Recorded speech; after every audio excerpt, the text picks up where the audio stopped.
Hi అండి, hello, అందరూ బాగున్నారా? నేను మీ అరుణాని. Welcome to Aruna family creatives. ఈరోజు మీకు ఈ వీడియోలో మా చెట్టు మామిడికాయలతో సన్న దెబ్బల మామిడికాయ పచ్చడి తయారు చేసి చూపించబోతున్నాను. మొదటగా మామిడికాయలకి తొక్కు తీసేసుకోవాలి. నీట్గా మామిడికాయలకి మొత్తానికి తొక్కు ఈ విధంగా తీసుకొని పక్కన పెట్టేసుకోండి.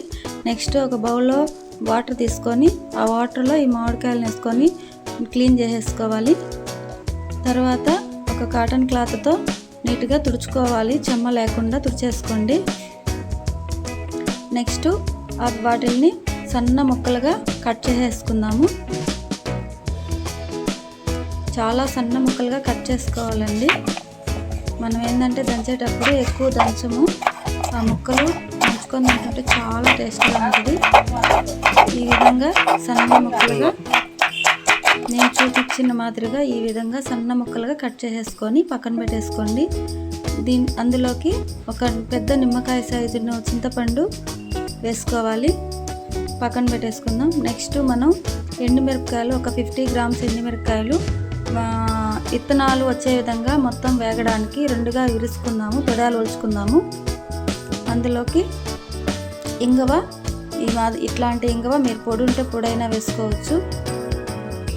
ధనియాలు 2 టేబుల్ స్పూన్స్ మైన ధనియాలు, 3 టేబుల్ స్పూన్స్ మైన ఆవాలు, 1 టేబుల్ స్పూన్ మెంతులు, 1 టేబుల్ స్పూన్ తక్కువే వేసుకోండి, చేదు వస్తుంది మెంతులు ఎక్కువ వేసుకుంటే.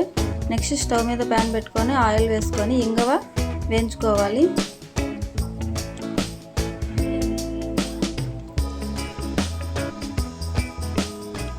మనం ప్రిపేర్ చేసి పెట్టుకున్న ఎండుమిర్చి, ఆవాలు, మెంతులు, ధనియాలు అన్నీ వేసి పెట్టుకున్నాం కదా ఒక ప్లేట్లో, అవి కూడా అందులో వేసేసుకొని వేయించేసుకోండి.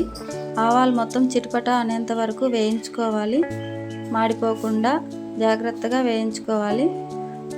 వంట మనం చేసే విధానంలోనే టేస్ట్ అనేది మారుతుంది, పర్ఫెక్ట్గా వేయించుకుంటే బాగుంటుంది.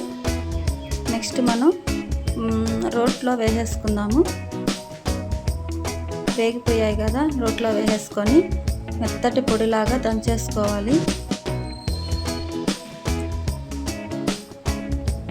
మీరు దంచలేరు అనుకుంటే ఈ పొడి వరకు మిక్సీకి వేసుకొని తర్వాత రోట్లో వేసుకొని అయినా దంచుకోవచ్చు, కానీ రోట్లో దంచుకుంటే పచ్చడి చాలా టేస్ట్గా ఉంటుంది. మెత్తటి పొడిలాగా దంచుకున్న తర్వాత నెక్స్ట్ మనం ముందుగా కట్ చేసి పెట్టుకున్నాం కదా మామిడికాయ ముక్కలు, ఆ ముక్కల్ని అందులో వేసుకొని దంచుకోవాలి.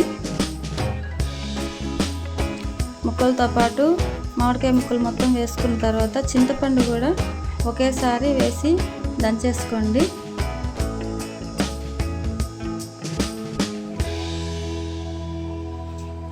చింతపండు కూడా అందులో వేసుకొని దంచుకోవాలి.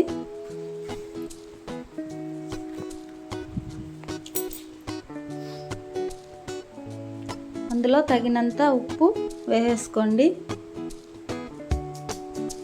మనం దంచుకున్న తెల్లగడ్డలు కూడా వెల్లుల్లి ఒక 10 రెబ్బల దాకా వేసి దంచేసుకోండి. మనం దంచుకునేటప్పుడు కొంచెం వాటర్ చల్లుకుంటూ దంచుకుంటే అది పచ్చడి అనేది జిగురు బాగా వస్తుంది, చాలా రుచిగా ఉంటుంది. వాటర్ వేసుకుంటూ దంచుకుంటూ చింతపండు కూడా బాగా మెదుగుతుంది, కొంచెం నానినందువల్ల వాటర్ చల్లుకుంటూ మనం పచ్చడి అనేది ఈ విధంగా దంచుకోవాలి. చూడండి జిగురుగా ఎంత పర్ఫెక్ట్గా వచ్చిందో పచ్చడి. ఆల్రెడీ మనం ఉప్పు వేస్తేనే జిగురు వస్తుంది వాటర్, కానీ కొంచెం వాటర్ చల్లుకుంటా కూడా దంచుకుంటే ఇంకా బాగా వస్తుంది. సన్న ముక్కల పచ్చడి, దెబ్బలు అయితే ఏం మెదగబడలేదు. చూడండి ఆల్రెడీ మనం చిన్న ముక్కలుగా దంచుకున్నాం కాబట్టి దెబ్బలు ఏం మెదగబడలేదు, కాకపోతే ఆ జిగురు కోసము ఈ విధంగా మొత్తం దంచేసుకున్నాం కదా, మనం బౌల్లో తీసేసుకుందాము. నెక్స్ట్ స్టవ్ మీద ప్యాన్ పెట్టుకొని ఆయిల్ పోసుకొని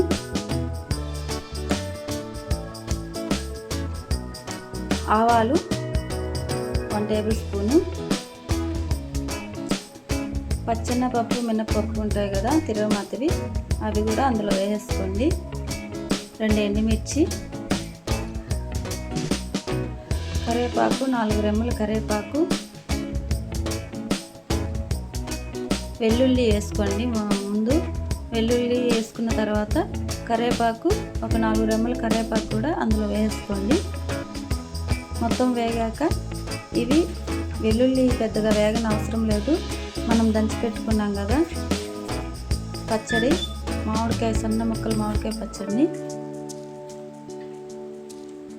అందులో వేసేసుకోండి. మనం కొంచెం వాటర్ వేసి దంచాం కాబట్టి ఈ పచ్చడిని ఇలాగా స్టవ్ మీద వేయించుకోవడం వల్ల చెడిపోకుండా నిల్వ ఉండడానికి బాగుంటుంది. వాటర్ వేసినాం కాబట్టి కొంచెం అవంతా దగ్గరకు వచ్చేంత వరకు వేయించేసుకోవాలి. చాలా రుచిగా ఉంటుందండి ఈ పచ్చడి. నెయ్యి కానీ ఉంటే అస్సలు ఒక్క ముద్ద కూడా వదలకుండా ఎంతో రుచికరమైన భోజనం మనం తినొచ్చు. ఈ పచ్చడి కానీ మీకు నచ్చినట్టయితే, ఈ వీడియో కానీ మీకు నచ్చినట్టయితే లైక్ చేయండి, షేర్ చేయండి. ఇంతవరకు మా ఛానల్ సబ్స్క్రైబ్ చేసుకోకపోతే దయచేసి సబ్స్క్రైబ్ చేసుకోండి. Thank you for watching. ఇంతవరకు మా ఛానల్ని ఆదరిస్తున్న ప్రతి ఒక్కరికి పేరు పేరున ధన్యవాదాలండి.